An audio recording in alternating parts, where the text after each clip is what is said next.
북텔러 김미경 기자와 함께하겠습니다. 김 기자 안녕하십니까? 네, 안녕하십니까. 오랜만에 와주셔서 감사해요. 네. 제가 그동안 좀 신변의 변화가 있었어서 그렇군요. 뭐 바쁘신 거는 세상이 다 아는 얘기니까요. 그래도 네. 잊지 않고 저희 네네. 애청자 여러분들과의 약속을 지키기 위해서 저희 채널 방문해 주셔서 고맙습니다. 오랜만에 오시면서 엄청난 작품을 들고 오셨네요. 네. 제가 들고 온 작품은 2023년 12 월에 출간이 된 소설인데요. 네. 국가수에서 일하는 법의학자와 재단사라는 별명을 얻은 살인범의 추격 스릴러 메스를 든 사냥꾼입니다. 제목이 아주 강렬합니다. 메스를 든 사냥꾼. 네. 저도 제목에 반해서 이 책을 고르게 됐는데요. 네. 사실 뭐 추격 스릴러라고 말씀을 드리기는 했는데 이 소설은 흔한 추리물처럼 주인공과 살인범의 1대1 두뇌 싸움 방식으로 이야기가 진행되지는 않습니다. 그렇죠. 이 보면 바로 범인이 누군지가 나와요. 네. 바로 초반에 네. 나옵니다. 이게 작가의 어떤 자신감이라고 봐야죠. 네. 보통 추리 소설은 끝까지 다 읽어야 '아 이 사람이 범인이구나.' 하는 걸 알게 되는 그런 구조가 많은데 이 작가는 아예 시작부터 범인이 누군지를 밝혀 놓습니다. 네. 바로 소설의 주인공인 법의학자 세연이 이제 살인 사건 피해자의 사체를 부검하는 과정에서 범인을 알아채는 건데요. 예. 예, 그 범인인 재단사의 정체가 바로 자신의 친아버지라는 점을 눈치를 챕니다. 음. 그래서 세연은 자신의 정체를 들키지 않으려고 네. 경찰보다 먼저 범인을 잡으려고 합니다. 그러니까 본인이 그 과거 이야기가 나옵니다만 그 세연이 자기 아버지의 살인 행각을 돕는 역할을 이용을 당하게 되잖아요. 네, 어린 시절 일이긴 한데요. 네. 이 연쇄살인마인 부친에게 좀 이용을 당하면서 예. 어 어 좀 살인을 돕는 그런 일을 네. 했었습니다. 그래서 경찰보다 먼저 범인을 잡으려고 좀 하고 있는데 그러다 보니까 이 법의학자하고 경찰은 협력을 해야 되는데 네. 표면적으로는 협력을 하지만 뒤로는 또 그렇지가 않은 거예요. 네. 사실상 경찰과 이제 협력해야 될 동료임에는 분명한데 네. 또 견제를 해야 될 경쟁자가 되기도 하고 뭐 음. 어느 순간에는 따돌려야 될 방해자가 또 되기도 합니다. 그렇습니다. 이 구도를 아주 잘 잡은 것 같아요, 재밌게. 네. 그러니까 어떤 뭐 범인과 경찰의 흔한 그런 대결 구도에서 좀 탈피를 해서 수사를 함께하는 법의학자와 경찰의 대결 구도로 전개된다. 아 재밌을 것 같습니다. 요 작가 소개를 좀 해 주시면 좋겠어요. 네. 이 작품은 대학에서 경찰 행정학을 전공한 최희도 작가의 첫 작품입니다. 네. 좀 생소한 분인데 첫 작품부터 엄청난 작품을 쓰셨군요. 네. 출판사에 이제 작가 소개를 좀 살펴봤더니 최희도 작가가 좀 의심이 많은 편이라서 직관적이기보다는 추론적인 편이고 대체로 배운 것을 기반으로 판단해서 글을 쓴다고 아 하더라고요. 그러면은 리얼리티가 상당히 높겠네요. 네. 자신이 이제 전공한 범죄 전문 지식을 책 속에 좀 그대로 녹여냈고 음 그래서 좀 생생한 현장감을 주는 것 같습니다. 네. 그러니까 어떤 분들 평가를 보니까 뭐 "진짜 범죄 현장을 보고 있는 것처럼 느껴졌다." 요런 서평도 있더라고요. 네네. 뭐 어 그만큼 이제 긴장감 넘치는 전개와 섬세한 묘사를 준다고 보면 될 것 같은데 이분이 이게 처녀작인데 그 전업 작가도 아니시라면서요? 네, 그렇습니다. 그럼 교보문고 스토리 크리에이터 과정에 참여를 해서 소설을 쓰기 시작을 했다고 하시더라고요. 네. 그리고 나중에는 이제 작품을 무대에 올리는 무대 연출가가 되고 싶다라는 꿈을 갖고 와. 계시다고 그 합니다. 소설가가 또 꿈도 아니에요.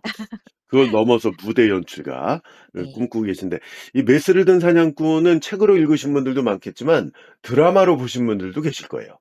네. 좀 이례적으로 첫 작품인데도 불구하고 소설이 나오기 전에 이미 영상화가 결정이 됐다고 하더라고요. 네. 그래서 지난해 상반기 그러니까 2025년 상반기에 박주연, 박용우, 강훈 배우의 이제 출연으로 드라마가 방영이 네. 됐습니다. 저는 책도 읽고 드라마도 봤거든요.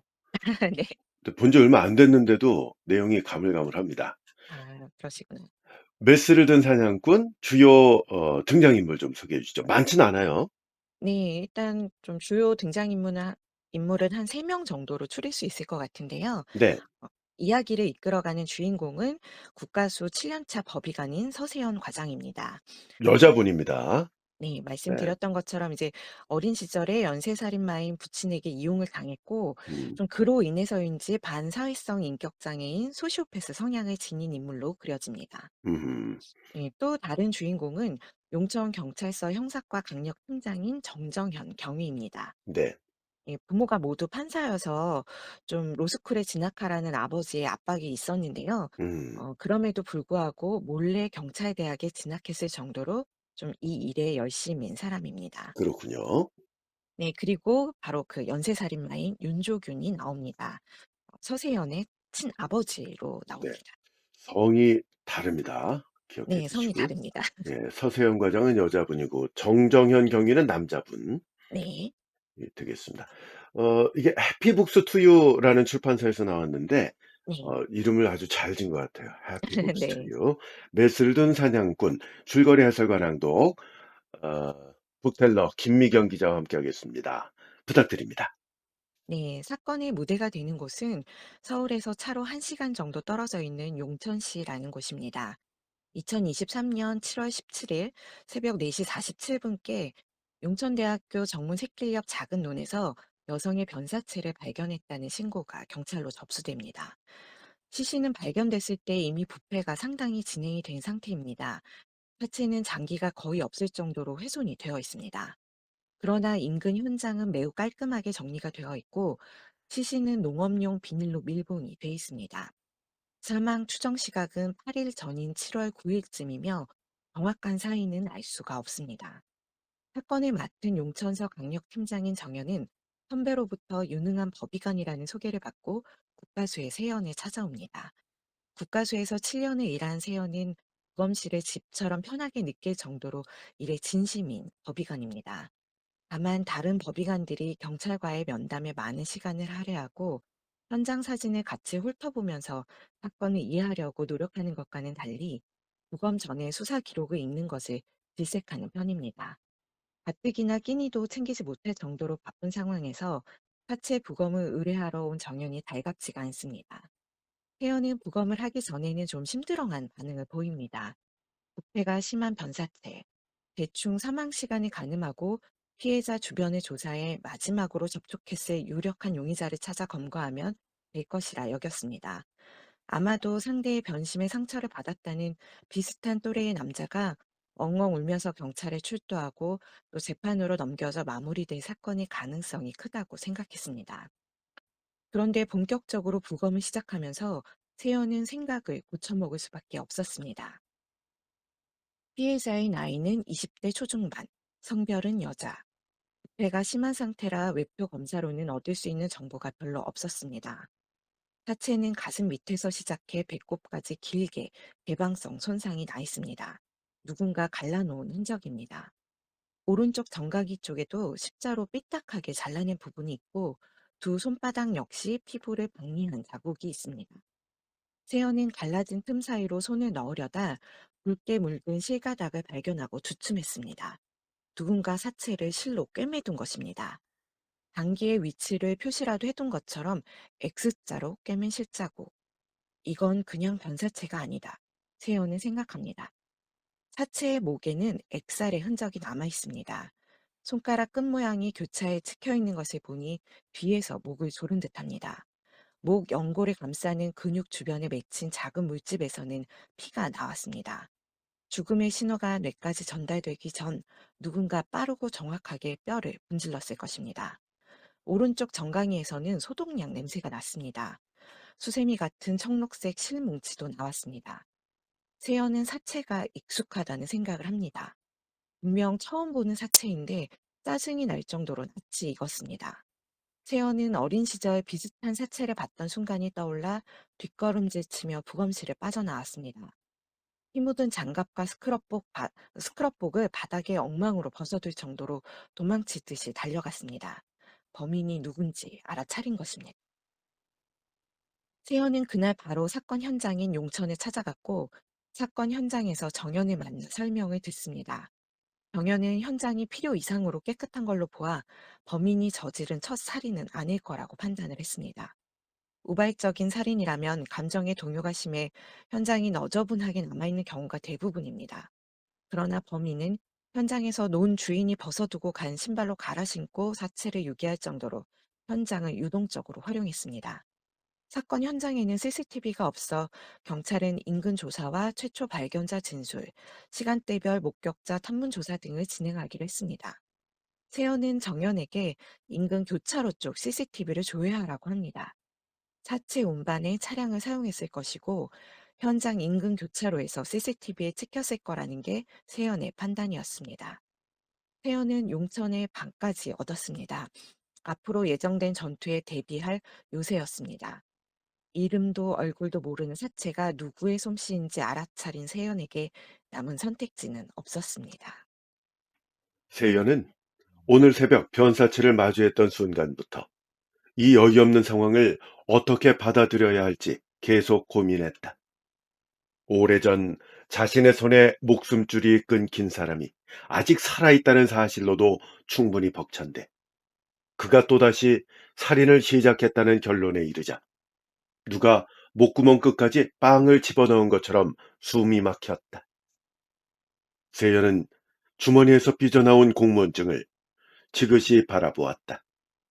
딱딱한 플라스틱 케이스 끝이 깨지고 손때가 묻어 발에 있다.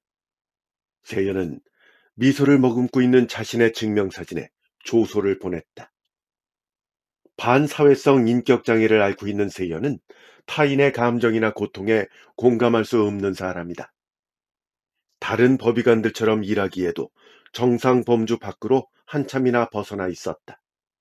그러나 세연은 자신을 제외한 다른 살아있는 사람에게는 도통 관심이 없어서 죽은 자들을 가까이 하는 법의관을 천직으로 여기곤 했다. 하지만 피비린내와 장기 썩는 냄새가 진동하는 부검실에서 평생을 처박혀 살다가 사무실 책상에서 맞이할 과로사까지 세현과 딱 어울리는 건 아니었다. 그래서 세현은 1년차 때부터 조금 다른 법의관이 되기로 결심했다. 사건이 들어오면 해결하기 전까지 현장을 떠나지 않았다. 증거가 없을수록 밤을 새웠고 부패가 심할수록 부검실에 붙어 살았다. 처음 서울과학수사연구소에 지원한 이유 역시 사건이 많았기 때문이다. 1년차 때부터 욕이란 욕은 다 먹어가며 들어오는 부검에 모조리 참여했다. 심지어 부검실에서 사체 피가 범벅된 장갑으로 뺨을 후려맞고도 그 상태로 끝까지 부검실을 지켰다. 그렇게 딱 6년 동안을 일하니까 세연을 알아봐주는 사람이 생겼다. 그 인지도에 힘입어 종종 시사 범죄 프로그램에 나가 인터뷰도 해주고 아주 가끔씩 학교에서 법의학 특강도 했다. 그렇게 하니까 이젠 어떤 사건을 맡아도 기사에 세연의 이름이 같이 붙었다. 5년 전 사망한 백골사체 사건을 해결한 서세연 법의관, 집단 암매장 사건을 해결했던 그 법의관, 이런 식으로 말이다. 그러나 단 하나뿐인 국과수 최고 권력자의 자리에 앉기 위해서는 조금 더 현명한 접근이 필요했다. 일을 더 많이 하고 그 절반을 떼어 위로 올렸다. 처음에는 부담스러워하던 소장은 이제 곤란한 사건이 생길 때마다 세연의 핸드폰 번호를 눌렀다. 서울로 들어오는 사건 중 세연의 손을 거치지 않은 게 과연 몇 건이나 될 것인가. 그러니 세연의 국과수라고 불릴 만도 했다. 올가을 골치 아픈 사건을 더 해결해 확실한 인정을 받고 소장이 써주는 전근 추천서를 들고 본원으로 갈 예정이었다. 그 때문에 이 사체는 세연에게 정말로 중요했다. 그동안 공들여 쌓아올린 탑에 정상을 빛내줄 최고의 장식품이었지만 문제는 그 선물을 들고 온 사람의 정체였다. 살인범.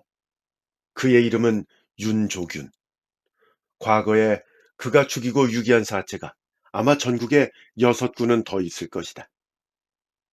세연은 눈가 주변을 지그시 누르며 생일까지 딱 이틀 밤이 남았던 그날을 떠올렸다. 평소처럼 두들겨 맞던 엄마가 피를 질질 흘리고 쓰러졌던 그날 밤. 세연은 바닥을 깨끗이 닦아서 치웠다. 이대로 다른 사람들 눈에 띄기라도 하는 날에는 이번 생일도 그냥 지나갈 것 같았기 때문이다.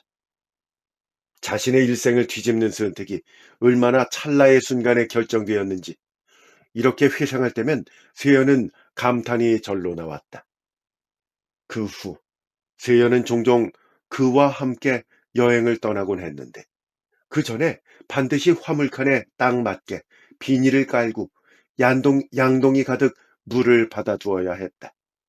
그 다음으로 윤조균이 시키는 대로 조수석 창문을 열어 길을 물어보거나 가는 길이니까 태워주겠다고 남에게 호의를 베풀었다. 집에 돌아갈 때가 되면 화물칸에서는 비린내가 진동했다. 밤이 되면 환기를 시키려고 문을 열어두는데도 끈적하게 달라붙은 피냄새는 탑차 주위를 배회하며 떠날 기미가 보이지 않았다. 아직도 세연은 머릿속으로 그가 좋아하던 순서를 하나도 틀리지 않고 읊어낼 자신이 있었다. 절단은 무조건 칼날을 직각으로 찔러 넣을 것. 적출할 때는 직접 손을 사용하고 피부는 보이는 즉시 박리한다. 이런 순서다. 그리고 이런 원칙이다. 즉, 조규는 사람을 죽이는 연쇄 살인마였고 세연은 그 사체를 치우는 딸이었던 것이다. 네, 세연은 조균과의 연결고리를 모두 없앴습니다. 애초에 출생신고가 제대로 돼 있지 않아 이름을 바꾸는 것도 생년월일을 바꾸는 것도 쉬웠습니다. 생부라 할지라도 이름과 생년월일, 사는 곳, 생김새까지 모두 바꾼 세연을 알아차리기는 힘들 것입니다. 하지만 세연은 조균의 정체가 세상에 밝혀지는 순간 자신의 삶이 물거품이 될 것이라는 것을 잘 알고 있었습니다. 연쇄살인마의 딸이 메스를 잡는 것을 두고 볼 사람은 없습니다. 세연은 생각했습니다. 조균이 산채로 경찰에 체포돼서는 안 된다. 그렇다고 그가 더 살인을 저지르는 것을 두고 볼 수는 없다. 사체가 발견된 다음 날인 7월 18일, 용천 살인 사건이 언론에 보도되고 난 뒤 여론은 무능한 경찰에 대한 비난을 쏟아내고 하루빨리 용의자를 특정하라고 독촉했습니다. 언론은 사체 훼손에 일반 가정용 실이 사용됐다는 사실을 전하면서 범인에게 재단사라는 별칭을 붙여줬습니다. 사체에서는 범인의 DNA가 하나도 발견되지 않았습니다. 약물 반응도 없었습니다. 둔기에 맞은 외상도 없고 급성한 자국 어떻게 피해자를 유인했을까? 정현은 같은 질문을 하루 종일 반복하는 것 외에는 할 수 있는 게 없었습니다. 됐습니다. 26살 용천대 행정학과 휴학생. 최근 그녀와 스터디를 함께한 학생 덕분에 피해자의 일상을 파악할 수 있었습니다. 휴대전화를 복구해 그녀의 유일한 가족인 삼촌에게 부고를 전했습니다. 세연은 정연과 함께 피해자의 원룸을 찾았고 서랍에서 발견한 다이어리를 살폈습니다. 피해자가 평소에 앓고 있던 지병이나 신체적인 특징을 찾아보았습니다. 세연은 정연에게 CCTV 조회 결과를 물었습니다. 하지만 정연은 정확한 차량을 특정하지 못해 어려움이 있다고 답했습니다. 세연은 다시 택배 차량 같은 차체가 큰 차량부터 살펴보라고 조언했습니다. 범인이 살인을 한 뒤 시신을 훼손하던 단계에서 시신을 들것에 눕혀 그대로 옮긴 것처럼 사체에 억지로 몸을 변형한 흔적이 없다는 점을 주목한 것이죠. 정연은 세연에게 과거 용천시에 있던 미제 살인 사건을 검토해 볼 생각이라고 전했습니다. 사실 정연은 용천서에서 고립이 되어 있었습니다. 지방에서 일어난 화제성 있는 사건과 열정이 넘치고 나이 어린 지휘관의 조합은 보수적인 경찰 조직에서 쉽게 받아들여지지 않았습니다. 정정현 경위는 말했다.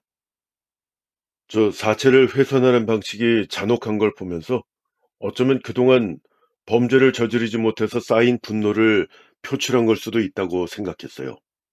그리고 외지인이 익숙하지 않은 환경에서 사체 훼손이 심한 범행을 저지르는 것도 심리적으로 부담이 클 거고요. 그래서 용천시에서 동종 전과로 체포된 전력이 있거나 미수로 형을 살았을 경우까지 함께 확인할 예정입니다. 공범의 가능성 역시 배제하지 않을 거고요. 그러시군요. 필요하면 자료를 같이 찾아봐 드릴게요. 정현은 세연의 뜻밖의 호의에 눈을 동그랗게 떴다. 네? 진짜로 도와주신다고요? 네. 국과수에 부검 감정서 남아있는지 내일 가서 확인해 볼게요. 그렇게 해주시면 저야 감사하죠. 정말 고맙습니다. 형사님은 차량 수색부터 좀 해보세요. 같이 조사하면 금방 풀리겠죠.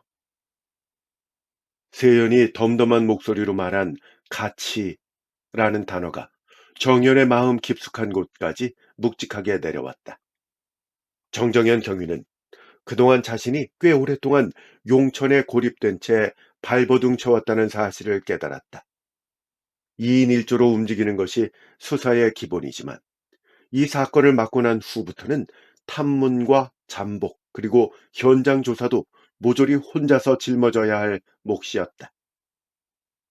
말을 마친 법의관 세연이 정연의 어깨를 툭 치며 말했다. 또 봐요. 정연과 눈이 마주치자 세연은 싱긋 웃으면서 다시 가던 길을 걸어갔다. 네, 세연은 사건 조회 시스템에 접속해 과거 미제살인 사건을 검색했습니다. 1999년 7월, 지금은 용천시로 통합된 활용군에서 용천으로 가는 국도 갓길에서 토막난 변사체가 발견됐습니다. 2002년 같은 도로에서 또 토막 사체가 발견됐습니다. 용천시 미제 살인 사건 기록은 이 두 건뿐이었습니다. 두 사건 모두 절단이 사후에 발생했다는 것만 확인하고 미제로 종결됐습니다. 이 사건만으로는 조균을 범인으로 특정하긴 어려워 보였습니다. 세연은 정체가 탄로날 위험은 적었습니다. 그때 정연에게 전화가 왔습니다. 정연은 과거 용천에서 미제로 처리된 토막 살인 사건이 있었다고 했습니다. 세연은 자신이 사건을 조회해 봤다는 것을 밝히지 않고 마치 처음 듣는 것처럼 행동했습니다. 생각보다 정연이 빨리 미제 사건을 알아내 기분이 썩 좋지 않았습니다.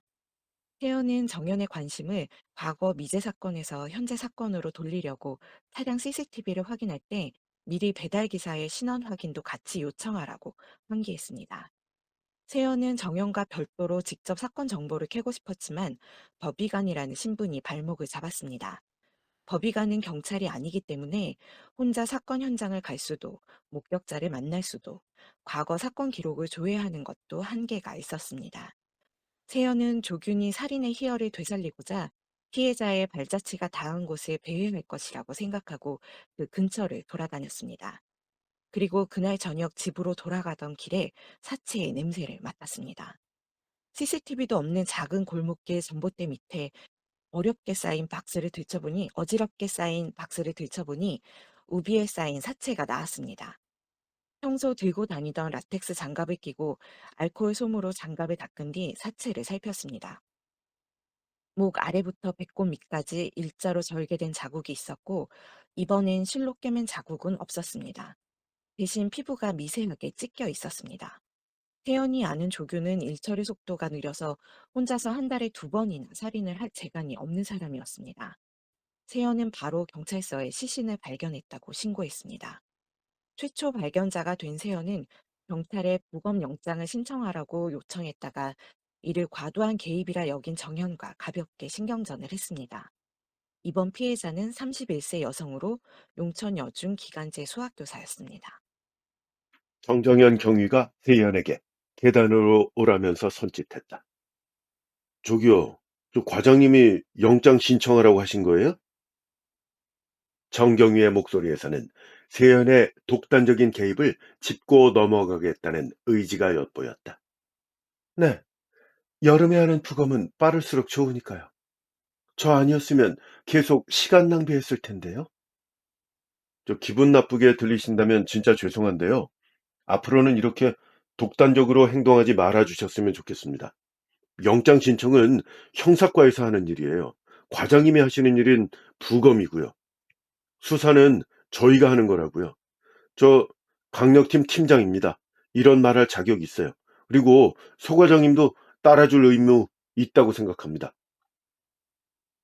세연은 예상치 못한 정경위의 책망에 기분이 구겨졌다.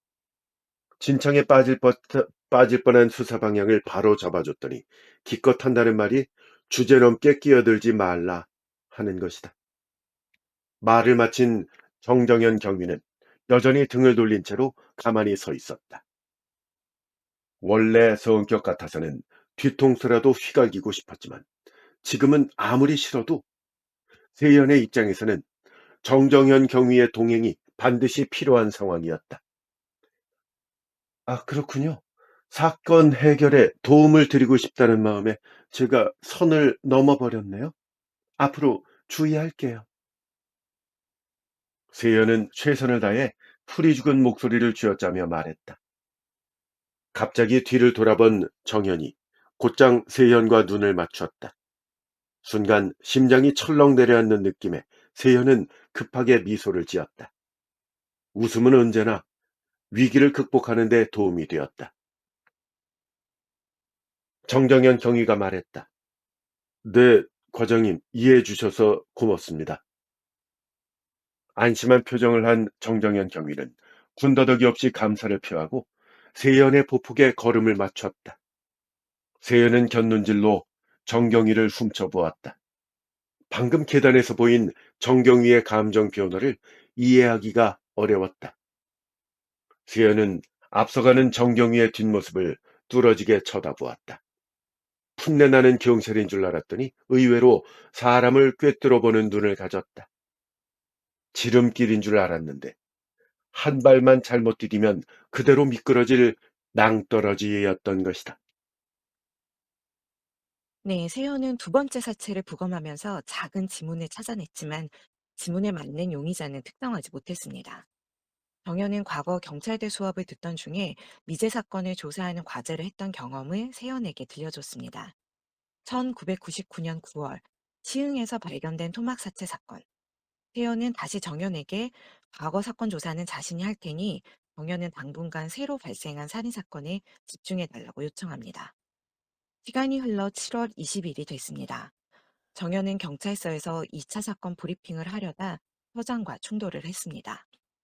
서장은 동일범의 가능성을 두고 수사를 하려는 정연에게 자꾸 동일범으로 몰아가려 한다며 윽박질렀습니다. 모방 범죄일 수도 있는데 다른 용의자를 놓칠 경우 정연이 책임을 질 거냐며 몰아세웠습니다. 정연이 서장에게 동일범으로 수사하지 않으려는 의도가 뭐냐고 따지자 서장은 정연의 따귀를 때렸습니다. 서장은 강력팀이 1차 사건을 수사하고 형사팀이 2차 사건을 맡으라고 지시를 했습니다. 원래 형사팀은 일반 폭행 사건이나 절도를 수사하는 팀이라서 살인 사건 수사를 하지는 않는데도 말이죠. 서장은 여론을 의식해 동일범 사건이 아니라 별개의 사건으로 보이도록 수사를 하라는 것이었습니다. 서장은 대신 동일범으로 확정될 경우 광역수사대가 본격적으로 수사를 진행하도록 하겠다고 했습니다. 사실상 정연에게는 수사를 맡기지 않겠다는 말입니다. 정연은 그 말을 듣고는 수사 자료를 모두 챙겨들고 황급히 경찰서를 빠져나왔습니다. 태연은 첫 번째 사체의 부검 결과서를 작성하면서 직접 사인인 경부 압박 질식사에 관한 진술을 빼고는 간결하게 끝을 맺었습니다. 알고 있는 내용은 더 많았지만 침묵했습니다. 첫 번째 사체에서 나온 실 가닥을 빼면 모두 조균의 솜씨였지만 범행 속도가 그답지 않게 너무 빨랐습니다. 만약 조균의 옆에 누군가 조력자가 있는 것인지 세연은 우려했습니다.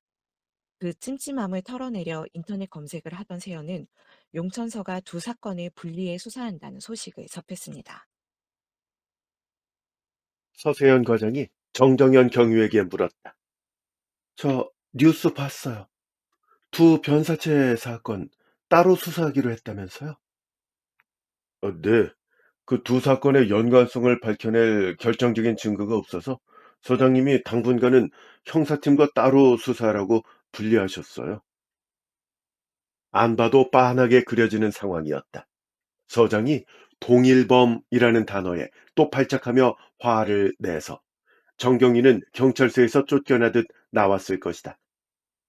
평소에도 경찰의 수사력을 그다지 신뢰하지 않아서 기대가 없었지만 용천경찰서는 그동안 만났던 경찰 중 사건 해결에 가장 쓸모없는 집단이었다. 이렇게 하나하나 태클을 걸고 들어오면 세연이 할 일만 더 늘어나는 꼴이라서 싫은 소리가 절로 나왔다. 그게 무슨 소리예요? 동일범의 소행이라는 증거만 있으면 되는 건가요? 그럼 이건 제가 찾아올 테니까 핸드폰 가까이 두고 기다리세요. 세연은 정정현 경위의 대답을 듣지 않고 전화를 끊었다. 두 사건을 동일범이라고 볼 증거는 다분했지만 확실한 DNA 증거가 나오지 않았기 때문에 엄연히 따지자면 이 모든 게 심증에 불과했다. 그러나 이 두 사건은 반드시 동일범이라는 전제 아래 수사되어야만 하는 것이다. 조균이 정한 범행의 원칙은 모든 것을 절대 반복하지 않는다는 것이다. 그것이 여태껏 경찰이 그의 그림자조차 밟아보지 못한 이유였다. 사체를 처리할 때 쓰는 도구의 날마저 하나씩 확인하고 갈아버리는 그가 같은 자동차를 타고 현장에 또 갔을 리가 없다. 그러나 그는 뒤처리가 깔끔하지 않다 보니 마지막 점검은 항상 꼼꼼한 세연의 몫이었다. 하지만 이제 조균의 곁에는 세연이 없다. 현재 일어난 두 사건을 동일범의 소행이라 가정하고 초단위로 눈이 빠지게 증거 영상을 돌려본다면 조균을 잡을 만한 증거물을 찾을 수 있을지도 모른다.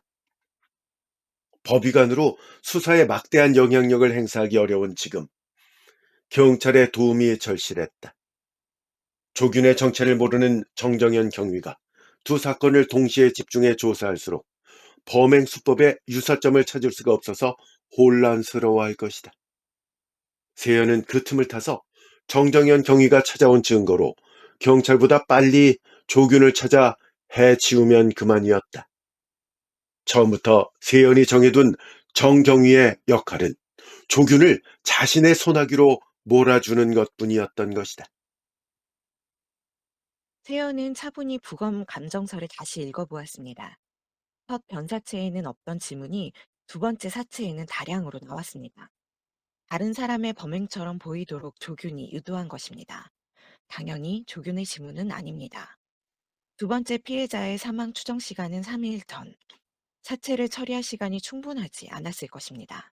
그래서인지 첫 번째 사체를 농업용 비닐에 포장해 테이프로 고정해 둔 것과는 달리 두 번째 사체는 우비에 둘둘 말아 단추를 채워 유기했습니다. 테이프. 태연은 다급하게 유전자 분석가 검사실로 뛰어들어가 증거품을 살폈습니다. 사체 전체를 테이프로 둘렀다면 분명 어딘가 부주의하게 묻힌 지문의 흔적이 남아있을 것입니다. 태연은 감정 결과를 정연에게 전달했습니다. 두 사체에서 동일 지문이 발견된 것입니다. 정연은 이를 서장에게 근거로 제시하고 분리수사 지시를 철회하도록 했습니다. 수사가 활기를 찾으면서 정연의 팀은 용의 차량을 발견했습니다. 회색 봉고 한 대, 차량을 조회하고 용의자 권형조를 체포했습니다. 한 고비를 넘긴 정연은 과거 미제 사건 기록을 다시 살펴봤습니다. 2000년 10월 17일 서평택에서 발견된 변사체. 범인이 토막낸 변사체를 강가 주변 풀숲에 묻었습니다. DNA까지 확보하지만 6.25 시간이 많이 지나 유전자 정보가 오염된 탓에 용의자를 특정하지 못했습니다. 그렇지만 1999년 사건과 유사한 부분이 많았습니다. 정연은 세연에게 용의자 검거 소식을 알리면서 과거 미제 사건 중 비슷한 사건을 찾았다는 사실도 전했습니다. 정연은 권영조에게 과거 미제 사건에 대해서도 신문을 할 생각이었습니다. 세연은 급하게 용천으로 향했습니다. 조사에 들어간 정연을 기다리던 세연은 차분하게 정연과의 대화를 곱씹었습니다. 정연은 왜 용의자가 잡힌 지금도 미제 사건에 관심을 갖는 걸까? 세연은 조사 중에 잠시 밖으로 나온 정연을 졸라 용의자의 얼굴만이라도 보겠다고 부탁했습니다. 권영조가 조균이 아니라는 것을 확인한 세연은 정연에게 미제 사건 기록을 보여달라고 요청했습니다. 그런데 정연이 난색을 표했습니다. 정정현 경위는 무언가에 쫓기는 사람처럼 초조해 보였다. 정경이는 세연에게 다가가 속삭이듯이 말했다. 저 과장님, 과거 사건 얘기는 최대한 밖에서는 안 하시는 게 좋을 것 같아요. 왜요?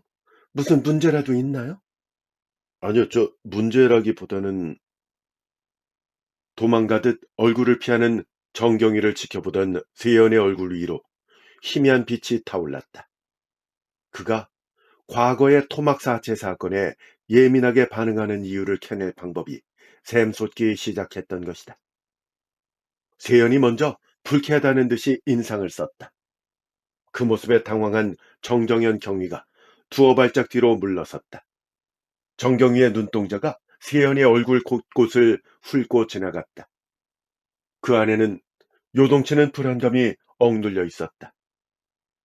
어차피 여기 사람들도 다 아는 사건인데 왜 이렇게까지 숨기시는 거죠? 이게 지금 중요하게 다루고 있는 사건이 있으니까요. 다른 곳에 신경 쓰는 모습을 보이는 게 그 팀장으로서 옳지 못한 행동이라고 판단했습니다. 그래요? 정말 그것뿐인가요? 세연이 단호하게 정경위의 변명을 끊어냈다. 정경위는 세연의 큰 목소리가 신경 쓰이는지 강력팀 사무실 문 쪽으로 자꾸 고개가 돌아갔다. 경위님이 그 사건 해결하고 싶다고 먼저 저한테 도움 요청한 거 아닌가요? 제가요? 그 미제 사건을요? 아니요, 그게 아니고 저는 그냥 좀 과거 사건을 살펴보면 좀 도움이 될 것 같아서 했던 말이에요. 어쩌면 그날 그 남자가 정경이는 황급히 입을 막았다. 사소한 말 실수를 한 사람치고는 반응이 과했다. 그는 마치 엄청난 비밀을 들킨 사람처럼 숨소리 한 번 내지 않았다. 그 남자라뇨? 그 남자가 누군데요? 이제 보니 정정현 경위는 겁에 질려 있었다. 그리고 어찌할 바를 모르는 저 모습은 누군가의 도움이 절실히 필요해 보였다. 세연은 달콤한 목소리로 정경위에게 속삭였다. 저는 법의관이에요. 하루에 모든 시간을 죽은 사람 목소리 듣는 데 쓴다고요. 그러니까 산 사람 이야기를 들어주는 건 일도 아니에요. 어서 말해 주세요.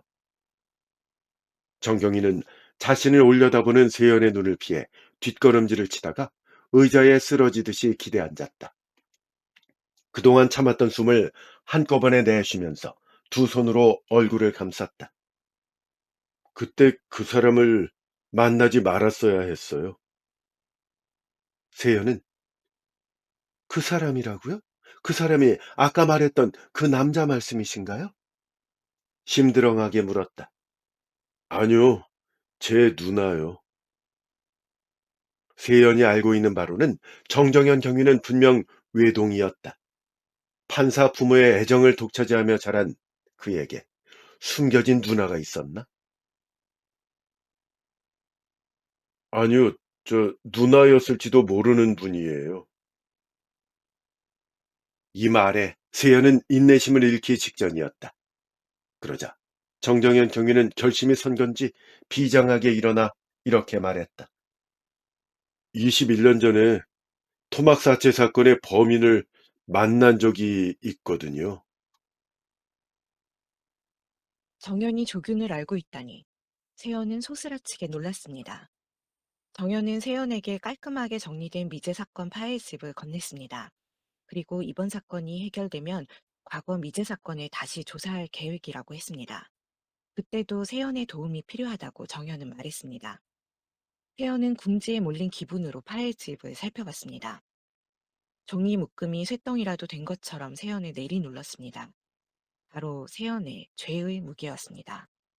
오래전 일이었지만 직접 묻은 사체를 다시 기억해내는 건 세연에게 그다지 어려운 일이 아니었습니다.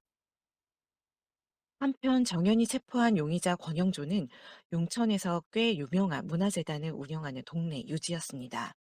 여러 대의 트럭과 승합차를 보유하고 있고 사건 당일 새벽에 차를 운전한 사람은 그의 아들이었습니다. 학교에서 동아리 회장을 맡고 있던 그의 아들은 전날 차를 주차해두고 새벽 일찍 부원들과 국악기를 싣고 근교 농촌마을로 자원봉사를 나갔다고 진술했습니다. 그날 새벽부터 저녁까지 찍어둔 여행 동영상을 근거 자료로 제출했습니다. 권영조는 범인이 아니었습니다.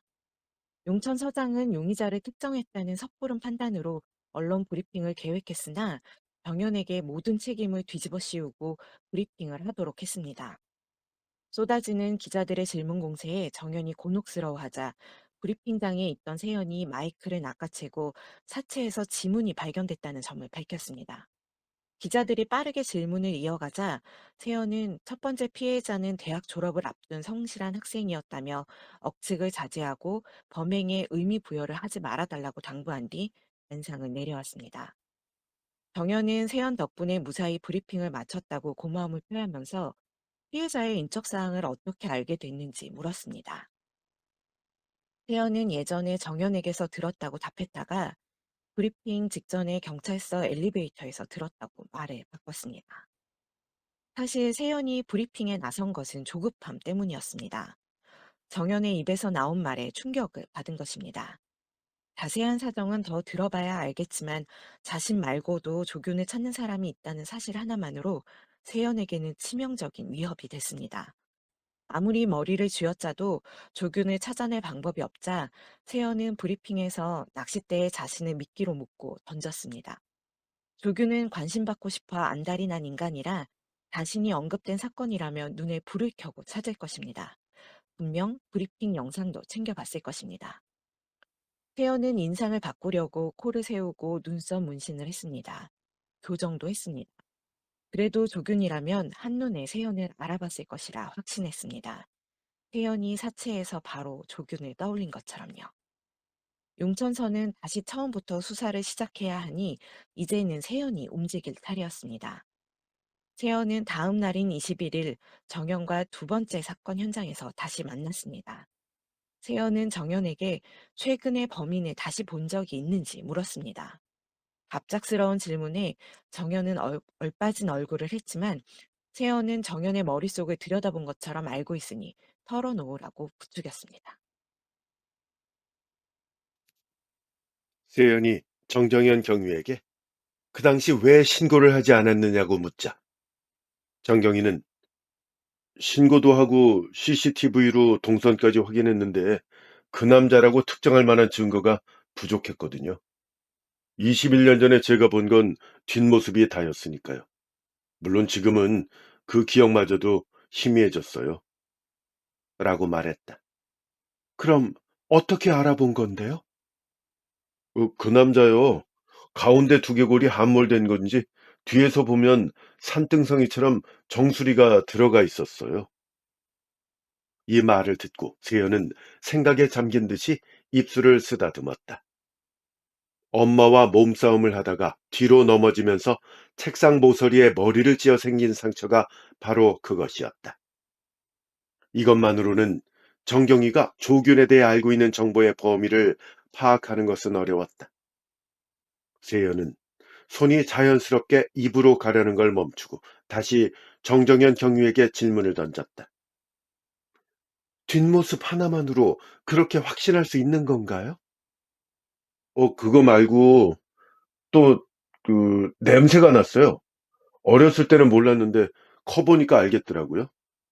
그 사람한테는 그 타인의 체액이 뒤섞일 때 나는 그런 냄새가 나요. 그러니까 오늘처럼 더운 여름에 밖에 내놓은 흰 우유가 썩으면서 나는 그런 냄새랑 비슷했어요. 코가 저릴 정도로 비릿하고 한번 묻으면 피부 속까지 스며들 정도로 아주 질긴 냄새죠. 냄새. 세연은 그런 냄새가 나는 곳을 몇 군데 더 알고 있었다. 병원의 안치실이나 부검실 또는 살인사건 현장이다. 그건 죽음과 가까운 자들을 알아차릴 수 있는 표식이었다. 세연은 문득 자신도 그런 냄새를 풍기고 다니는지 궁금해졌다. 정정현 경위는 주머니를 뒤져 노트를 꺼내 보여주었다. 저 과장님한테는 우습게 들릴 수도 있겠지만요.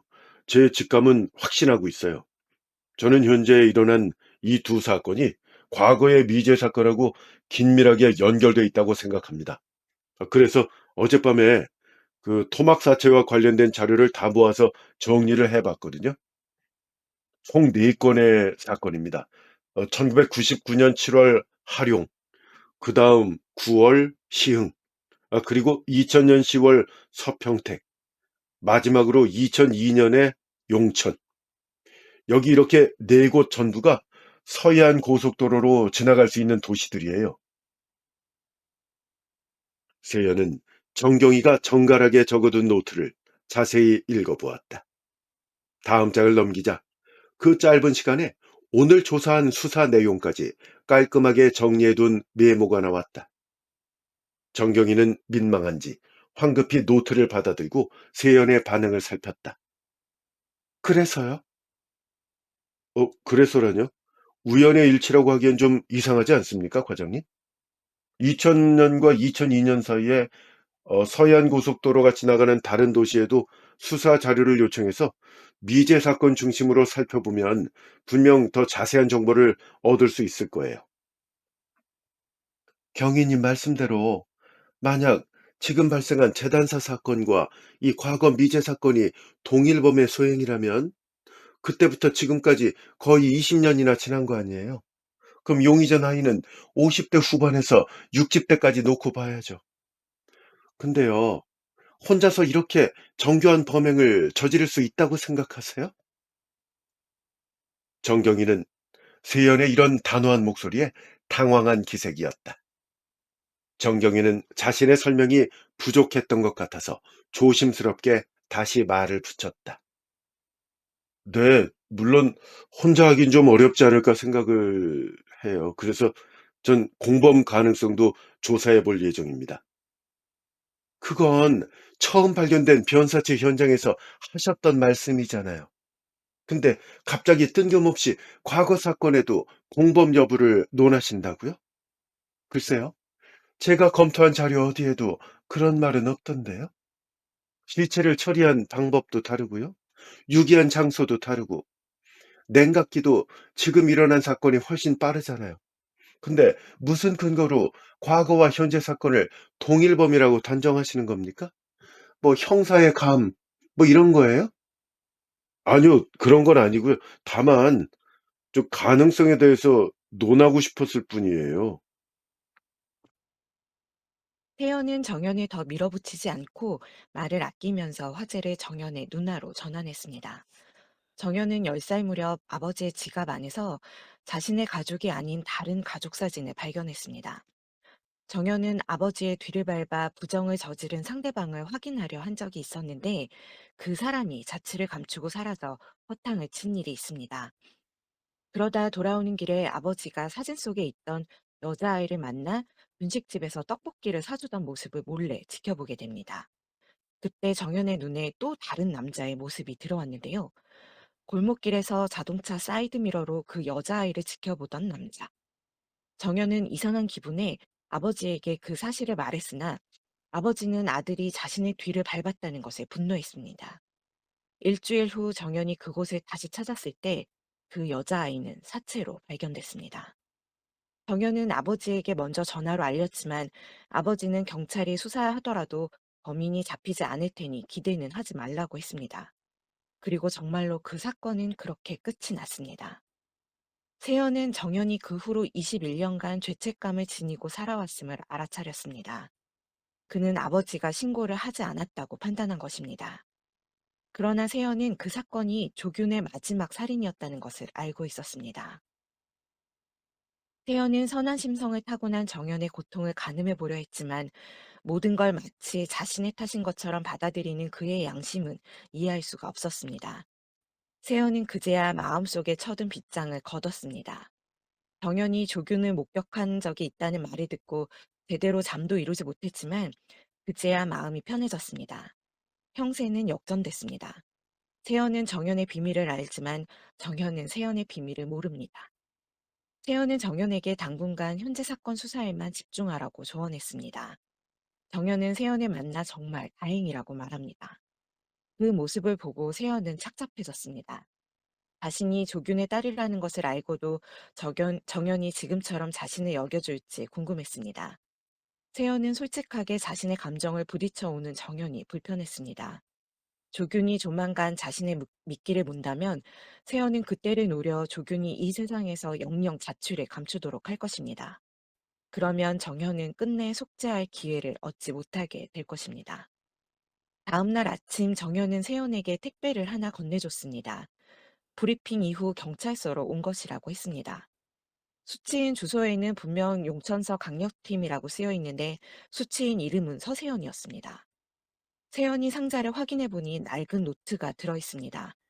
노트는 페이지마다 한 여자아이의 사진이 붙어 있습니다. 아이는 모든 사진마다 동물을 안고 있었는데요. 얼굴이 없는 고양이, 다리가 없는 참새, 티범벅이 된 병아리 등 동물의 사체였습니다. 세연은 누가 택배를 보냈는지 바로 알아차렸습니다. 정연이 택배 발신자를 찾으려고 하자 세연은 전 남친의 소행이라고 둘러대고 법적 대응을 할 생각이라고 정연을 진정시켰습니다. 정연과 헤어진 세연은 사건 현장 인근에 주차돼 있던 차량의 차주에게 경찰을 사칭하면서 블랙박스 영상을 달라고 확보했습니다. 영상을 다시 찬찬히 살펴보던 세연은 어둑한 골목에서 날씨에 맞지 않게 겉옷을 입고 있는 누군가를 발견했습니다. 용천 여중 교복을 입은 여자아이였습니다. 세연은 과거에 자신이 조균을 죽였던 상황을 떠올렸다. 조균은 세연이 직접 운전한 트럭에 치여서 가드레일과 함께 절벽 아래로 굴러 떨어졌었다. 그 절벽은 혼자 올라오기 힘들 만큼 경사가 심했고 차 밑에 깔린 그의 팔은 누군가 일부러 구겨놓은 것처럼 뒤틀려 있었다. 갑자기 두통이 목 뒤에서부터 눈 언저리까지 솟아올랐다. 위장을 누군가 손톱으로 후벼 판 듯한 통증이 일었다. 서운해할 조균의 표정이 생각나서 세연은 타들어가는 배를 부여잡고 소리 없이 낄낄거렸었다. 포식자처럼 몸을 숨기다가 목표를 잡아채는 집요함. 그 비좁은 공간에 오랫동안 기척을 감추는 인내심. 어디든 내키지 않고 칼을 쑤셔넣는 무모함. 그리고 그와 죗값을 나눠줄 보증인까지. 그의 솜씨는 세월이 흘러도 녹슨 티 하나 나지 않았다. 블랙박스 영상에서 본 여자아이의 정체가 무엇이든 상관없었다. 주인 없는 지문이 저 여자아이 것이라는 확신 하나면 충분했다. 조균의 수법이야 아직도 손에 잡힐 듯 훤하니 문제가 될 것은 없었지만 여자아이의 정체와 사체 훼손 방식의 변화라는 두 가지 변수가 생겼다. 세연이 아는 한 조균과 관련된 것 중 선한 것이라고는 찾아볼 수가 없으니까 여자아이가 누구든지 같이 처리하면 그만이었다. 만약 세연이 조균을 먼저 잡는다면 이번에 발생한 두 사건과 과거에 발생한 미제 토막살인 사건까지 합쳐서 사이즈를 크게 불릴 수 있다. 연쇄살인마를 검거하는 것만으로도 궁지에 몰린 상황을 완벽하게 뒤집을 수 있을 것이다. 그러나 조균이 살아있는 채로 경찰에 잡히는 것은 곤란했다. 살인자의 딸이 부검이로 살아갈 수가 있을까? 그럴 수 없다는 걸 잘 알고 있기 때문에 세연은 평생을 발버둥 치면서 살아왔다. 세연이 조균의 딸이라는 사실이 알려진다면 국과수 원장은커녕 당장 국과수에서 쫓겨나도 이상하지 않았다. 그렇다고 이대로 조균을 잡지 못하면 세연의 명성에 타격은 물론이고 그 전에 먼저 조균에게 죽임당하고 말 것이다. 세연은 서랍에서 손톱깎이를 꺼냈다. 그 사이 또 머리를 들이밀고 올라온 손톱이 잘라내도 잘리지 않는 과거 자신의 모습을 보는 것 같았다. 처음부터 숨긴다고 해결될 문제가 아니라는 것을 세연 역시 잘 알고 있었다. 그날 집을 떠나 끝도 없이 늘어진 도로를 기어가면서 했던 그 다짐을 떠올렸다. 지옥에서 다시 한번 그를 만나게 되면 그땐 더 고통스럽게 죽이겠노라 신께 맹세했던 것이다. 어쩌면 지금이 하늘이 허락한 마지막 기회일지도 모른다. 세연이 블랙박스 영상을 보고 조균과의 마지막을 결심하고 있는 동안 정연은 2000년 서평택 미제 사건의 최초 발견자 진술서를 확보하고 직접 최초 발견자를 만나러 갔습니다. 23년 전 사건이지만 피해자의 친구였던 발견자는 대략적인 상황을 기억하고 있었습니다. 동아리 MT에서 친구가 새벽까지 돌아오지 않아 남자 선배와 함께 찾아보다가 친구의 사체를 발견했다고 했습니다.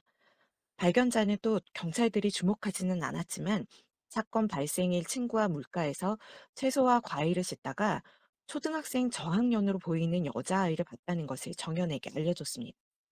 그 여자아이는 고무 양동이에 물을 가득 떠서 갔다는 말도 덧붙였습니다. 정연은 그 뒤로 첫 번째 피해자와 두 번째 피해자의 접점을 찾으면서도 그 여자아이가 이상하게 자꾸 신경이 쓰였습니다. 정연은 세연과 만나 피해자 사체에서 발견된 지문의 주인을 찾을 수 없는 것에 대해 용의자가 미성년자일 수도 있겠다는 가능성을 제시했습니다. 그리고 2000년 서평택 미제 사건의 최초 발견자로부터 한 여자아이를 봤다는 진술을 확보했다는 이야기도 전했습니다. 그러나 세연은 코웃음을 쳤습니다. 정연은 범인이 지문 등록을 하지 않은 미성년자를 유괴해 공범으로 이용했을 것이라는 가설을 세웠지만 세연은 그닥 귀담아 듣지 않는 모습을 보였습니다. 정연은 그때 경찰서로부터 용천 여중 3학년 학생이 실종됐다는 신고가 접수됐다는 전화를 받았습니다. 그리고 이튿날인 7월 24일, 실종자 수색이 시작된 지 7시간이 지났지만 별다른 소식은 없었습니다. 세연은 조균이 나타나지 않을 것이라고 생각했습니다.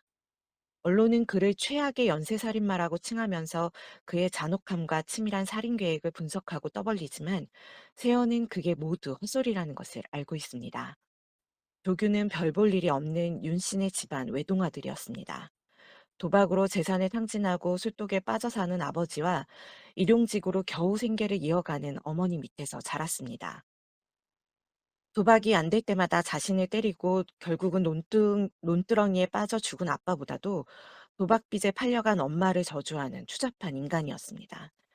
그는 똑똑한 게 아니라 비겁한 놈이었습니다.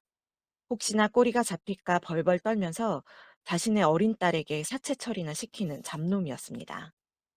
세연은 조균으로부터 온 사진 노트에 정연이 관심을 보이자 그를 날려버리기로 결심했습니다. 정정현 경위는 조균이 보낸 노트에서 수상한 냄새를 맡은 것이 분명해 보였다. 세연은 손톱을 천천히 입가로 가져갔다. 작은 소동이 필요했다. 어디선가 상황을 지켜보고 있을 조규는 현장 인파에 겁을 먹고 도망쳤을 것이다. 이 틈에 사건에 힘을 싣지 못하는 위치로 정경위를 치워버려야 했다. 이미 광수대에서 보낸 수사팀과 인사는 끝냈다. 정경위 없이도 사건을 맡을 수사팀은 준비되어 있으니까 지금은 새로운 사람과 새 판을 짤 적절한 시기였다. 정경위는 중요한 순간에 실수를 반복하는 무능한 지방경찰서 팀장으로 낙인 찍어 공개적으로 날려버리면 그만이었다. 세연은 가로등에 달려드는 하루살이가 문득 정경위와 닮았다는 생각을 했다. 둘 다 불가능하다는 걸 알면서도 포기라는 것을 몰랐다. 세연이 옆에 있는 한 정경위는 절대 조균을 잡을 수가 없다. 바닥에 떨어지는 하루살이를 바라보던 세연은 정경위의 처절함이 이상하게 낯설지가 않았다. 갑자기 가슴 한켠이 답답해져서 억지로 기침을 했다. 그래도 나아지지를 않자 세연은 손톱 주변을 정신없이 물어뜯었다. 손톱 끝이 쓰라렸다. 꿈속에서와는 다르게 이번에는 진짜 피다. 세연은 손바닥을 타고 정처 없이 흐르다 바닥으로 떨어지는 핏방울을 바라보았다. 정경이가 필요해지면 그와 비슷한 사람을 다시 만들어내면 그만이다. 세연은 가라앉는 마음을 거침없이 도려냈다. 세연은 경찰 승합차에서 한 형사의 휴대전화를 몰래 빼내 기자의 연락처를 알아낸 뒤 경찰이 수색 중인 지도의 로드뷰 사진을 캡처해서 전송했습니다. 그 밑으로는 제보자 신고 수색바람이라는 메시지도 덧붙였습니다. 정현은 목격자 제보를 받았다는 언론 뉴스를 토대로 그 일대를 다시 수색하기 시작했습니다. 1차 수색 때 제일 먼저 중점적으로 수색하고 또 재수색도 했던 곳이라 의구심이 들었지만 당장 할 수 있는 일이 없는 탓에 골목 수색에 힘을 보탰습니다. 그러다 용천 여중 정문 앞에서 실종자가 피투성이로 발견됐습니다. 피해자를 병원으로 옮겼지만 결국은 생을 마감했습니다. 사람들의 분노가 다시 끓어오르자 정현은 강력팀 팀장 자리에서 내려왔습니다. 경찰은 광수대를 중심으로 특별수사팀을 꾸렸습니다. 세연은 그날 현장에서 사라진 뒤 연락이 되질 않았습니다. 세연은 바로 국가수로 돌아와 있었던 것이죠. 세연은 자신의 예상이 빗나갔다는 점을 인정하고 사건을 되짚어 봤습니다. 조균이 절대 현장에 나타나지 않을 거라 단정한 게 첫 번째 잘못이었고, 조균이 근처에 있다는 생각에 정신이 나가 현장을 떠난 게 두 번째 잘못이었습니다. 세현은 조균에 관한 것이라면 사소한 것까지 모조리 다 꿰고 있다고 생각했다. 그가 사람을 폭행할 때 입버릇처럼 내뱉는 욕설이나 칼을 쥐는 방식, 선호하는 시간대 등 무엇이 그의 기분을 좋아지게 하는지 다 알고 있었는데 자꾸 빗나가는 예측에 견딜 수 없이 막막해졌다. 처음부터 그가 세연을 노리고 있었다면 언제든지 찾아와 죽일 기회는 충분했다. 그러나 조규는 그러지 않았다. 세연은 오랜만에 깔끔하게 치워진 책상 위에 세 명의 피해자 부검 감정서와 사진을 늘어놓았다. 부검 감정서를 보면 볼수록 그가 범행 수법을 바꿔가면서까지 세연을 압박해서 얻어내려는 것이 무엇인지 전혀 감이 잡히지를 않았다. 세연은 의과대학에 다니던 그때 어느 누구보다 치열하게 공부했다고 자부할 수 있었다. 손에 익은 본능을 부정하고 새로운 지식을 습득하고자 졸업 전까지 6년 동안을 침대맡에 편히 누워본 적이 없었다. 이름과 얼굴을 바꾸며 본능을 죽인다면 과거 따위는 아무것도 아닌 양 살아갈 수 있을 것이라 믿었었다. 그러나 조규는 아니었다. 그는 마치 연속극을 보는 것처럼 사람을 죽이고 나면 다음 살인이 시작되기 전까지 살인 장면을 쉬지 않고 마음속으로 재생했다. 그러니 욕구는 점차 강해지고 방법은 더 간결해져야 했다. 그런데 조균이 갑자기 복잡하게 시를 사용한 이유를 알 수가 없었다. 세연은 첫 번째 피해자의 사진 속 피로 얼룩덜룩 물들어 있는 시를 바라보았다. 이 시는 조균이 세연에게 남긴 메시지였다. 조균이 던진 빨간 실에 그를 닮은 세연의 새끼손가락이 꽁꽁 묶여서 어딘가로 끌려가는 기분이 들었다. 강력 팀장에서 쫓겨나 민원실로 발령을 받은 정현은 한 남성이 경찰서로 찾아와 항의를 하는 모습을 보게 됩니다. 자신의 차량 블랙박스 카드를 어떤 여자 경찰에게 전달했는데 회수가 되지 않았다는 항의였습니다. 인상착의를 들은 정현이 세연의 브리핑 뉴스 사진을 보여주면서 물어보자 그 남자는 맞다고 했습니다. 정현은 남성이 따로 보관하고 있다던 블랙박스 영상을 받아 살펴보다가 용천 여중 교복에 비옷에 걸친 여자아이를 찾아냈습니다. 세연이 왜 신분까지 위장해 가면서 이 영상을 받아갔는지 의심하던 정현은 세연이 받은 사진 노트를 떠올렸습니다. 공범 이야기를 꺼낼 때나 과거 미제 사건과 연결지을 때 공격적이었던 세연. 첫 번째 피해자의 인적 사항을 경찰서에서 들었다고 말했던 세연. 두 번째 피해자를 발견한 세연. 꼬리에 꼬리를 무는 의문에 정현은 세연의 사진 노트를 반드시 확인해야겠다고 다짐했습니다. 국가수에 돌아와 부검에만 열중하던 세연은 자신의 사무실로 찾아온 서울 서부지검을 맞닥뜨리게 됩니다. 최근에 발생한 세 건의 변사체 사건과 관련해 세연이 주요 증거품을 무단으로 수거해 갔기 때문에 압수수색을 하겠다는 것이었습니다. 세연은 궁지에 몰린 기분을 느꼈습니다. 무슨 연유인지 알 수 없지만 지지 않고 맞서서 검찰에 직접 확인하라고 했습니다. 사무실을 나와 밖으로 나가던 세연을 정현이 막아섰습니다. 정현은 세연에게 미제 사건과 관련해 따로 숨기는 정보가 있는지 따져서 물었습니다. 짜증을 내는 세연에게 정경이가 말했다. 과장님도 그 남자 만난 적 있죠? 세연은 걸음을 멈췄다. 조균의 등장으로 흐려진 집중력 때문에 몇 번 흘린 불씨가 이렇게 크게 번질 거라고 예상하지 못했다. 그래서 제가 처음에 얘기 꺼냈을 때 놀라지 않았던 거잖아요. 그쵸? 서 과장님도 그 남자를 알고 있었으니까요. 그래서 세연은 갑자기 들고 있던 가방을 그대로 정정현 경위의 얼굴로 내던졌다. 예고도 없이 터진 분노에 세연은 숨을 거칠게 몰아쉬며 가방끈을 막무가내로 잡아당겼다. 그러자 안에 있던 내용물이 바닥에 와르르 쏟아졌다. 세연은 머리가 아팠다. 하지만 두통 때문인지 갑자기 터뜨린 분노 때문인지 판단이 서질 않았다. 정경이가 다시 물었다. 그 남자 어떻게 만난 겁니까? 세연은 정연의 질문을 뒤로 하고는 그 자리를 벗어났습니다. 세연은 지하철역 물품 보관함에 넣어뒀던 그 노트를 꺼내 들었습니다. 노트를 보자 과거의 기억이 떠올랐습니다. 조규는 제대로 할 줄 아는 게 없으면서도 세연의 실수에는 민감하게 반응했습니다. 작업이 하나라도 어긋나면 집으로 돌아오는 길 내내 세연을 두들겨 팼습니다. 세연은 머리를 식히려 지하철역 인근에 있는 서점에 들렀다가 어린 여자아이가 글자를 하나씩 짚으면서 소리내 책을 읽는 모습을 보고는 불현듯 조균이 난독증이었다는 기억을 떠올렸습니다. 조균은 매일같이 인체 구조가 한 면 전체에 큼직하게 그려진 책을 끼고 살았습니다. 조균은 색연필로 장기를 구분해 칠했고 한 페이지를 끝내면 신체 부위와 이름이 맞아 떨어지게 선을 그어 표시했습니다. 마치 첫 번째 사체에서 일일이 꿰매 달아놓았던 실처럼요. 세연은 용천시 통합도서관에서 기억 속의 그 책을 찾아냈습니다. 그리고 해당 책의 대출 이력을 알려달라고 도서관 직원에게 요청했습니다.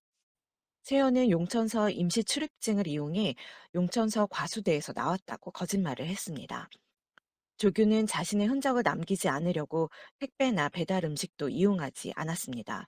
대신 도서관을 자주 이용했습니다. 책을 빌리고 반납하면 누가 읽었는지 알 수 없다고 생각한 것입니다. 대출 이력을 조회해 보니 3개월 동안 단 한 명이 빌려간 것을 확인하고 직원을 설득해서 그 대출인의 주소까지 받아냈습니다. 세연이 주소지로 가보니 건너편에는 짙은 색깔의 방수천이 덮인 합차가 주차가 되어 있습니다. 세연은 혹시 몰라 구비해둔 전기 충격기를 꺼내 들고 주소지가 가리키는 세탁소를 향했습니다. 세연은 세탁소에서 보이는 남자가 조균이라는 것을 확신했습니다. 몰래 세탁소로 들어가 전기 충격기를 조균에게 꽂으려는 순간 세연은 누군가로부터 머리를 맞고 쓰러졌습니다. 흐려지는 시야 사이로 머리를 짧게 자른 아이가 보였습니다. 다음 날인 7월 26일, 정연은 행방이 묘연해진 세연을 찾고 있었습니다. 세연은 국가수로 출근하지 않았고,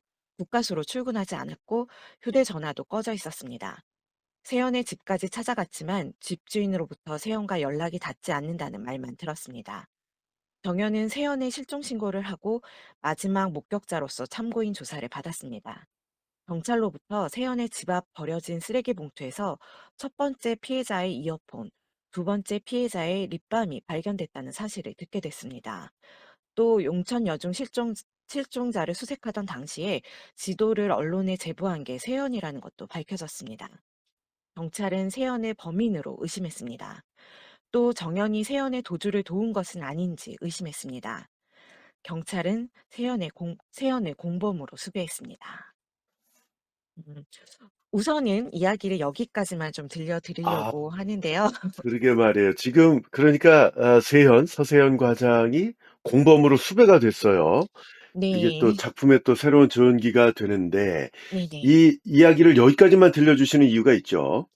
네, 아무래도 이 책이 이제 출간된 지 얼마 되지 않은 좀 신간이기도 하고, 2023년도에 나왔으니까요. 네, 네, 그리고 드라마가 이제 작년에 나와 있어서 네.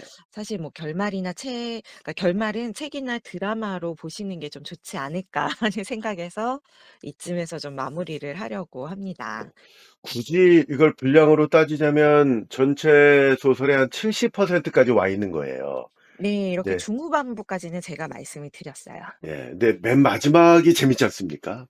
네, 사실 가장 중요한 반전과 또 네. 하이라이트가 이 후반부에서 폭발적으로 등장을 하기 때문에 예, 꼭 소설과 드라마로 결말을 확인해 보시라고 말씀을 드리고 네. 싶습니다. 이 마지막에 반전이 있다는 것 자체가 또 스포일러가 될 수 있는데 아, 에, 네. 가장 하이라이트는 직접 책으로 읽으시거나 드라마로 보시기를 권해 드립니다. 네. 이 주인공들이 다 살아 있어요, 이야기가. 네. 예, 아주 매력적이란 좀 그렇습니다만, 이 서세현 과장이 법의관인데 네. 국과수 원장이 되고자 하는 그 네. 꿈을 가지고 약간 있잖아요. 네. 네 승진의 욕심이 아주 맞습니다. 적나라하게 좀 드러나죠. 그런데 자기 아버지가 연쇄살인마라는 게 밝혀지면 안 되니까 네. 과거에도 한번 죽이려고 시도를 했었는데 그 네. 살아있다는 거에 좀 놀랐고요. 네네. 그래서 자기가 먼저 경찰보다 찾아내서 없애버려야 되겠다라고 생각을 합니다. 이런 생각을 할 수 있는 게 네. 그 소시오패스 성향을 네. 가진 인물로 그려지기 때문에 그렇고요. 네네. 아, 그리고 그 정정현 경이 말이에요. 네. 아, 이 양반도 보통 사람이 아니네요. 근데 네. 자기 누나 그 사건하고 또 연관이 돼 있는 거예요, 이게. 네 그렇죠. 확실하진 않지만 자신의 네. 누나일 수도 있는 그 여자아이의 사체를 또 정연이 처음 발견을 하고 신고를 하잖아요. 네. 그래서 근데도 범인을 잡지 못했다라는 것 때문에 좀 음. 죄책감을 갖고 네. ing탈이 된 인물입니다. 저는 개인적으로 이 작품에 전혀 불만이 없어요. 네. 이게 첫 작품이라는 거에 또 충격이고요. 네네. 또 이게 그 출간되기도 전에 영상화가 결정될 만큼 아주 네네. 흥미로운 소설이라고 생각하는데, 딱 하나 불만이 있다면 네. 그 주인공 이름을 세현과 정현으로 하는 바람에 네. 이게 저희는 이제 소리로만 듣지 않습니까? 네네. 예, 오디오로만 해결을 해야 되는 거라서 제가 낭독하는 부분은 굳이 정정현 경위 혹은 네. 정경이라고 계속 바꿔서 좀 해 드렸습니다. 네. 네. 저도 그것 때문에 '아 좀 헷갈리시지 않을까.' 걱정을 예. 했었는데 음. 그래서 요걸 조금 해량해 주시면 감사하겠습니다. 세현이 여자였고요. 법의관이었고 정현이 남자 그 경찰이었습니다. 요 총평을 좀 해 주시면 좋겠어요. 네. 이 메스를 든 사냥꾼은 좀 아주 특이하게 범인이 지금 제가 말씀드린 부분에선 등장을 하지 않습니다. 아, 그 제가 그 윤조균의 목소리도 좀 준비를 해 놨었는데. 네. 매우 후반부에 등장을 하게 되는데요. 네. 그러다 보니 전반적으로는 비중이 굉장히 적습니다. 음. 그래서 소설을 전체적으로 보시면은 이제 범인의 딸인 이 서세영 과장과 이 범인을 잡으려고 하는 형사인 정정현 경위의 심리전이 주축을 이루게 되는데요. 음. 사실상 둘의 목적은 같죠. 범인인 윤조균을 잡는다는 것. 네.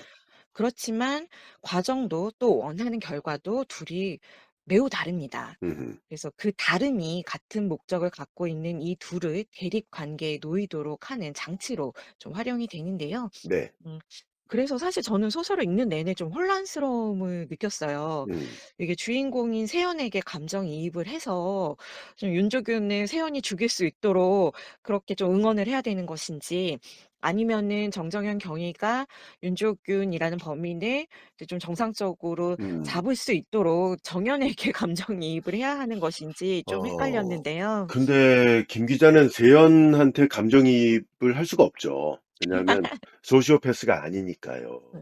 근데 세연의 입장도 이해가 되는 게, 뭐 본인이 더 높은 곳으로 가고 싶은 그런 욕망도 있지만 네. 윤조교를 그냥 놔두면 계속 그 살인을 저지르고 다닐 거 아니겠어요. 그걸 네. 막겠다는 목표도 있었던 것이죠. 네. 그리고 이제 중간에 낭독해 주신 부분에도 나오는데 네. 세연이 사실은 이제 그동안 자기가 범죄에 가담했다는 것에 좀 죄책감을 갖고 있죠. 그래서 음. 윤조균을 어린 나이였음에도 불구하고 직접 이제 죽이려고 했던 이유 맞아요. 중에 예 네. 고런 부분도 좀 있는 것 같습니다. 네. 그러니까 여러 장치들이 아주 잘 잡혀 있다. 네. 그런 소설적 재미가 있다라는 거고요. 네. 드라마하고 좀 다른 게 있다면, 드라마에서는 그 윤조균이 네 뭐 아주 처음부터 등장합니다. 초반부터 나오고 세탁소인가 뭐 하는 걸로 돼 있죠? 네. 네. 세탁소를 운영하는 윤조균의 모습을 같이 보여주면서 좀 긴장감을 높이는 음. 그렇게 구도가 되어 있더라고요. 그렇죠. 자, 그래서 좀 총평을 듣다 말았는데 더 하실 말씀 있나요? 아 네. 사실 이제 작가가 좀 이렇게 추리물로 보여주고자 했던 것이 그동안 우리가 흔하게 봐왔던 뭐 범인의 치밀한 범죄 수법이나 네. 아니면 좀 치를 떨게 하는 잔악함은 아니었던 것 같습니다. 그리고 또 뭐 신출 귀몰한 범인의 뒤를 쫓는 형사의 또 집요함이나 음. 아니면 또 작은 것 하나 놓치지 않고 범인을 추적해서 또 잡고야 마는 좀 이런 카타르시스 뭐 요런 것도 좀 아니었던 것 같아요. 예. 그래서 저는 범죄에 이용을 당한 또 가해자이자 피해자인 세연이라는 인물을 통해서 그동안 우리가 범죄와 뭐 가해자 그리고 피해자에게 좀 무지하게 노출해 왔던 음. 폭력성을 좀 조명을 하고 그리고 이 정연이라는 인물로 좀 화해하고 위로를 건네려고 했던 것이 아닌지 아. 좀 생각을 해 봤습니다. 예. 요즘은 그 피해자에 대한 2차 가해에 네. 대한 인식이 좀 있잖아요. 네네. 그래서 그런 거를 막으려고 뭐 네. 사회적으로 생각을 그래도 아직 많이 부족하죠. 네, 예. 그렇습니다. 그리고 아주 작은 단서만으로 좀 마녀 사냥을 하기도 하고 그게 맞아요. 아니라고 밝혀졌을 때 사실 이게 사회적으로 명예나 이런 걸 복원하기가 쉽지가 않잖아요. 그래서 맞습니다. 이걸 뭐 그냥 가십성으로 그냥 뭐 아니면 네. 말고식으로 접근하는데 네. 김 기자야 이제 언론 현장에 계시다 보니까 취재 현장에서 이런 것들을 많이 보시잖아요. 네, 예. 그렇죠. 무슨 아무래도 저희가 가장 좀 조심해야 될 부분들이 이런 부분들이 아닌가 제가 좀 되새기게 예. 됐습니다. 언론계를 또 대표해서 이렇게 아 사실 이제 언론계를 대표한다고 말씀해 주셨지만 제가 네. 이제 인사드리면서 신변의 변화가 있었다는 말씀을 살짝 맞아요. 드렸잖아요. 그래서 네. 제가 개인적인 사정으로 지금 몇 달간 사실 기자 신분을 내려놓고 백수 생활을 하고 있었는데요. 이제 다시 또 뭐 현장에 돌아가시게 됐으니까요. 아 예 조만간 다시 복귀를 해서 네. 언론계에서 일을 하게 될 것 같습니다. 네. 뭐 그 기자라는 신분은 바뀌지 않으니까요. 굳이 얘기하지 않으셔도 될 부분을 이렇게 말씀을 해 주셨네요. 아 근데 자꾸 언론계를 대표한다고 말씀해 주시니까 양심에 아 아니 우리 쪽에 있는 사람이라고 얘기를 하시니까 아 네. 네. 양심 무슨 이런 건 음. 양심 예. 예 무슨 말씀인지 잘 알겠습니다. 벌써 기자 생활이 몇 년이에요. 그죠? 아 네. 앞으로 오래됐죠. 네. 더 나은 세상을 위해서 더 뛰어 주십시오. 네. 이 최이도 작가가 정말 엄청난 작가적 역량을 갖고 계신 분인 것 같은데 두 네. 번째 작품이 나왔다면서요? 아 네. 정말 그 따끈따끈한 신작이 나왔더라고요. 예. 음 음. 작년 2025년 12월 31일 날 출간이 된 도서고요. 네. 음 제가 아직 책을 읽어보지는 못했는데 음. 이거는 추리물은 아닌 것 같은 그런 느낌이었거든요. 제가 제목이 뭔가요? 제목이 네. 체이스라는 소설이고요. 뭐라고요? 어 다시. 체이스, 체이스? 체이스. 무슨 뜻입니까? 주인공이 네. F1 레이싱 드라이버예요. 음 아. 네. 근데 좀 예상치 못한 단 한 번의 사고로 아마 이 레이싱을 더 이상 할 수 없는 상황에 처한 것 같아요. 아. 예 그래서 음 근데 아마 가로도라는 곳에서 그 머물게 됐는데 음 처음으로 아. 트랙 밖의 세계와 마주하게 된 주인공이 그 그런 얘기군요. 음. 사건을 겪으면서 좀 치유해 가는 과정을 담은 책이 아닌가 아. 그렇게 유추를 해 보고 있습니다. 이제 제가 알았습니다. 체이스 네. 쫓아간다라는 뜻이군요, 체이스. 네네네. 체이스. 제 예. 발음이 좀 안 좋았죠? 아닙니다. 제가 귀가 안 좋아서. 음 이 메스를 든 사냥꾼이 이제 첫 작품인데 네. 그 반향을 불러일으키지 않았습니까? 두 네네. 번째 작품 체이스 좀 기대를 해 보겠고요. 끝으로 이 최이도 작가가 메스를 든 사냥꾼을 쓴 계기를 설명한 부분이 있다면서요? 네. 작가의 말에 본인이 직접 왜 이런 소설을 구상을 하고 쓰게 됐는지 좀 설명을 해 놨는데요. 네. 아나운서 님이 좀 낭독을 해 주시면 좋을 것 같습니다. 그러죠. 종종 사람들은 범죄가 왜 일어난 건지 그 이유를 가해자가 아닌 피해자에게 달려와 물었다. 왜 그런 일이 발생한 것 같으냐고. 그런데 내가 배운 범죄 피해란 걸어가다가 땅이 꺼지는 사고와 같았다. 마치 싱크홀처럼 말이다. 둘의 차이점은 범죄 피해자를 수렁에서 건지는 일에 사람들이 그다지 관심이 없는 것처럼 보인다는 거다. 싱크홀에 빠지면 그 피해자를 빨리 구해야 되겠다는 생각부터 하는 것과는 완전 다른 것이다.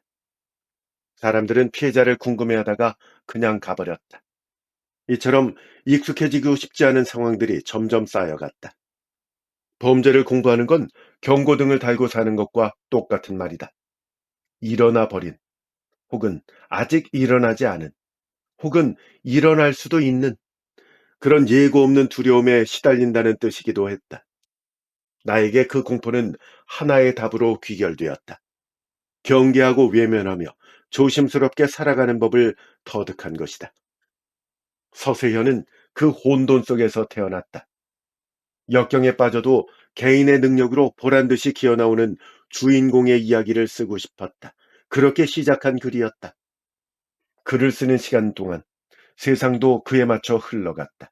그 사이 이해할 수 없는 일이 더 많이 생겨났다. 어떤 사건은 며칠 동안 깊은 좌절에 잠기게 할 정도로 아주 파괴적이었다. 나의 생각이 틀렸다는 무력감에 허우적대고 있을 때, 바로 그때 정정현 경위를 닮은 사람들을 만났다. 그들에게서 모순 덩어리인 현실에 지지 않는 방법을 배웠다.